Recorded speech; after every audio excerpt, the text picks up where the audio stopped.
Okay, there is one doubt. Why we keep the scale edge in the C shape? Which scale edge in the video? That pointer you are telling. So it is dependent. It is we keep a small point. If the pointer is very sharp or small point also, it is possible. But our setup, it is like that. So we can see whether it is constant throughout the area there. If you keep a single point also, we can check whether if the single point is touching the top surface, that also we can see. No issues. So since our pointer is that shape is there, no problem in that. Anything can be placed. You can keep a small sharp edge also on the top surface. When it is touching, you can see the scale reading. Okay. Height measuring, and that's what I'm telling. The pointer you are telling. So the pointer, why it is in the C shape you are telling. I think like a hook it is there. Okay, it can be small single point also, no problem there. So pointer can be of any shape. Just it should touch the top surface of the water. That's all. There is nothing there in the shape of that pointer. It may be C shape or U shape, anything. Just it should touch the top surface there. That's all. Okay. So this is our record which we need to write. So first what we'll write, always we'll write our aim to determine the coefficient of discharge of a triangular notch. So we are doing only for triangular notch. So the tools required or the apparatus required for our experiment are triangular notch fixed to the channel, collecting tank, stopwatch, and pointer gauge. But where we are measuring the height of that is called pointer gauge. Okay. So procedure already we know. First what we'll do, we'll see that there are no leaks for the tank, collecting tank or anything. Right. Next, observe the initial reading of the hook gauge and make sure there is no discharge. Nothing but from the sill, there should not be any water coming from the notch. That is the meaning here. There is no discharge, meaning that one. Nothing but when the water is just touching the sill level height, it should not come out of that notch. So that is your point which is given here. Observe the initial reading of the hook gauge and make sure there is no discharge. Note down the sill level position of the hook gauge. Nothing but what is the H1 value we are taking? That is the sill level position of the hook gauge. That is the first step which you are doing, right? Now what we need to do, open the inlet wall of the supply pipe for a slightly increased discharge. So is starting the word slightly. Nothing but we need to open the wall very little bit only. Then wait for some time till the flow becomes steady. So I already said you, until the flow becomes steady, you need to wait. Then you need to keep the pointer above that water level to take the reading of H2. Right. So after water becomes steady, what we need to do? We need to adjust the hook gauge to touch the new water level. Nothing but the water level will come up because of the increased discharge. So the new water level, and note down the reading there. So the difference of this hook reading with initial sill level reading is the head over the notch. So that is the, already I said, water above the sill level. Nothing but above the sill level is called as your head over the notch. Above the notch, how much water is flowing?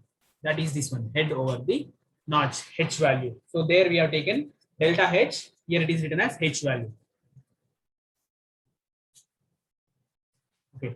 After that, what we'll see, we're going to collect the water in the collecting tank, and we are going to take the 10 centimeters rise in the collecting tank and calculate the time taken for that 10 centimeters rise.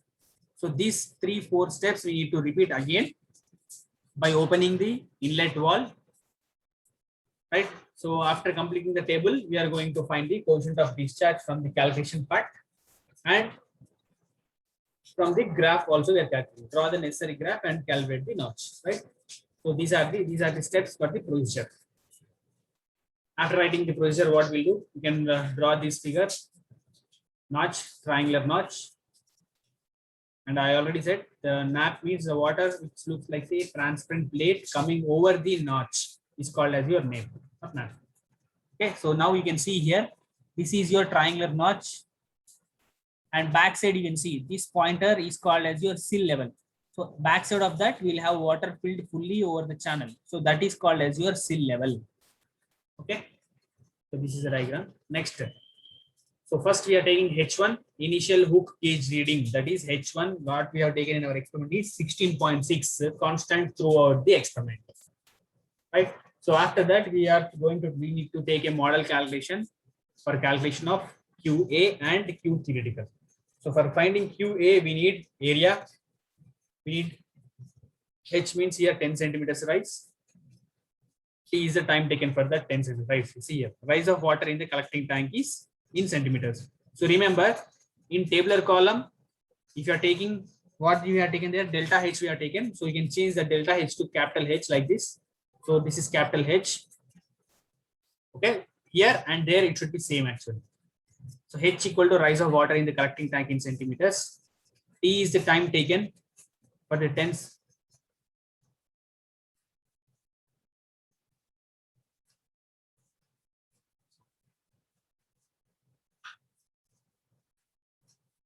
T is the time taken. Then we are calculating Q theoretical. Q theoretical is equal to 8 by 15 under root of 2g tan theta by 2 h power 5 by 2.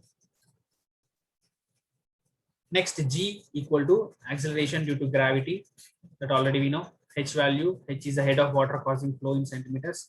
Theta is the angle of the notch, that is apex angle, 60 degrees. So coefficient of discharge equal to Q actual by Q theoretical we are calculating. Right, so this is our tabular column. So you can use this tabular column and fill that data which you have calculated in our slides which you have seen there. So sea level, here they are writing millimeter, please change this to centimeter. All values in centimeters only, and Q theoretical in centimeter cube per second, Q actual also in centimeter cube per second. So finally, you will calculate coefficient of discharge. After this, you can write down what we need to take. We need to take a graph, model graph. Then we need to write the result. So result you can take from the slides which will be here.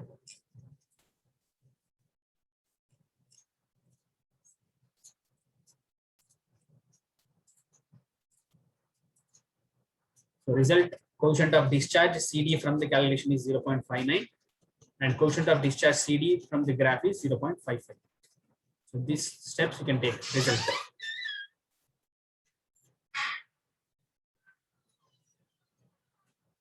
Okay.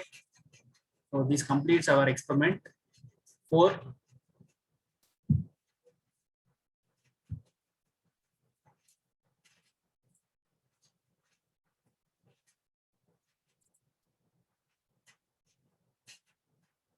Right. So if you have any doubts in this experiment which you have seen today, you can ask.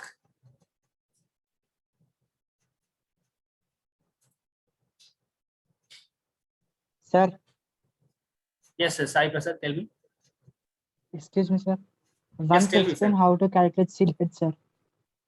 Seal head. How okay. to calculate seal head, sir. Once explain. Okay, okay. So if you see Yes, the experiment video, you can understand that. So see here, this is called channel here. So channel height, if you see, it is very, so assume that the channel height is 50 centimeters here. Okay, can you see this height? Okay, assume it is 50 centimeter. And now if you see the position of the notch,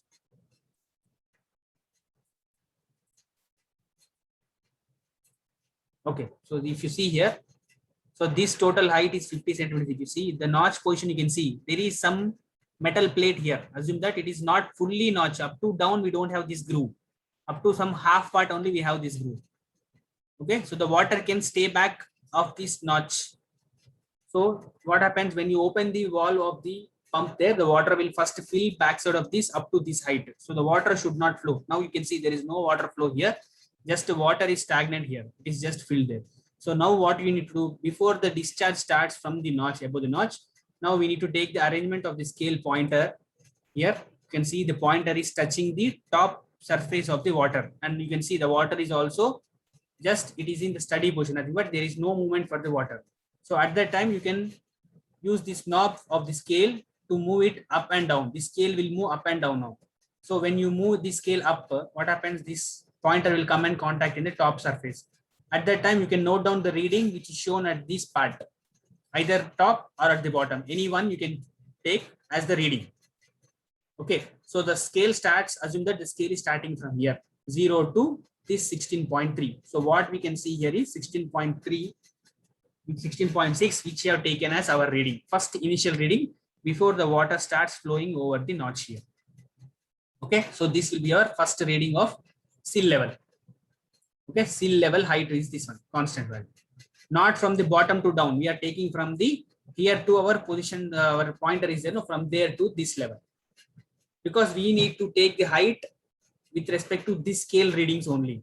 We are not calculating from here how much height is there by using a scale. By using this setup, we need to calculate the how much water is coming in the next step about this. So we are going to use only this setup there. So seal level you can take from this point to this point. So what is the reading here is called as your seal level H1 reading. Okay. Any doubt now? Sai, Okay, sir. Okay. So I understood your doubt. You are thinking that we need to measure the what is the height backside of this. So you should not calculate this height. You should use this pointer height from this. What is the height for this scale? That is your H1 value. Next, what happens when you increase the water level or when you increase the flow rate again, the water will increase here. So the height will be increased here above the sea level. So what happened? The pointer will be immersed there. So again, we need to rotate this knob so that the pointer will move up, and you can take that as H2 value, which will be more than, or sorry, less than H1 value. See here, this is a scale starts from, assume that it is starting from 0 to 16 here. So when you move this up, what happens? The points which are inside the scale will come out. Nothing but 14 will come out there. So in that way, what happens? In the H2 value will be reduced to 14.2 or 14.3. So you'll get a difference of 2 to 2.3 centimeters there. So in the next level, we got that 2.3 centimeters height of water above the sea level. Okay. Any other doubts? If you have any other doubts in the calculation part, you can ask me.